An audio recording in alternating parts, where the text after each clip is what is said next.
ভেবে কাম নাই, আমি তো পাগল, আমার কোনো দাম নাই।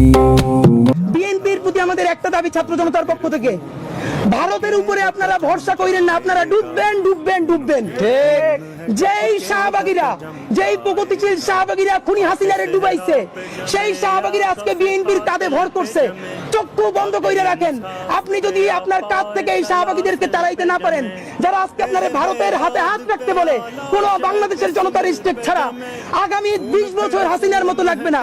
আগামী 5 বছরের মাথায় এমন অবস্থা বিএনপির তারা করবে, খুনি হাসিনার মতো বিএনপি তো বাংলাদেশ ছেড়ে পালাতে হবে, আপনারা জেনে রাখেন। কিন্তু আমরা বিএনপিকে ভালোবাসি বলে বলতে চাই, আওয়ামী লীগের তো বাপের বাড়ি ভারত আছে পাশের সীমানায়, সব গিয়ে সেখানে উঠছে। বিএনপির বেগম খালেদা জিয়ার তো বাংলাদেশ ছাড়া আর কোনো যাওয়ার জায়গা নাই।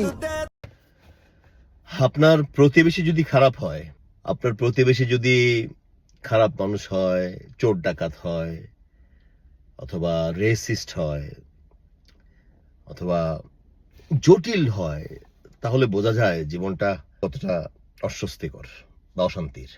মানে বাংলাদেশের প্রতিবেশী হিসাবে যারা আছেন, এদের অবস্থাটা এতই জঘন্য, মানে মনুষ্য প্রজাতির মধ্যে তো এগুলো পড়ে না। বর্তমানে যারা ক্ষমতায় আছেন, হিন্দুত্ববাদী দল বিজেপি, রেগুলার আরো বেশি বেশি মানে জানোয়ারের পর্যায়ে মনে হয়। এবং গত কয়েকদিন ধরে পশ্চিমবঙ্গের নির্বাচন উপলক্ষে এবং নির্বাচন পরবর্তী যে সহিংসতা দেখতেছি, আনবিলিভেবল।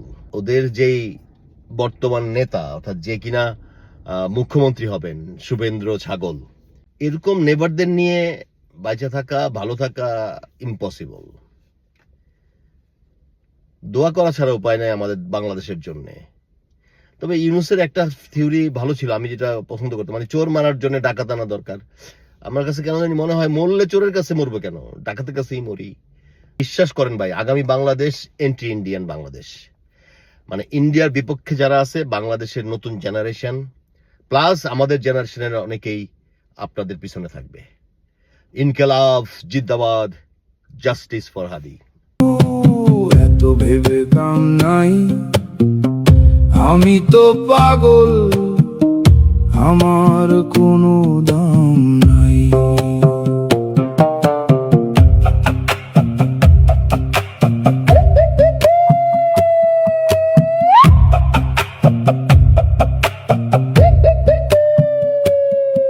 আমি কোনো পার্টির না, আমি মিছিলে হাঁটি না, আমার মাথায় ছিট তবুও ছুরি না ইট, ধরি না ঝান্ডা, আমার লাগে না গরম লাগে না ঠান্ডা।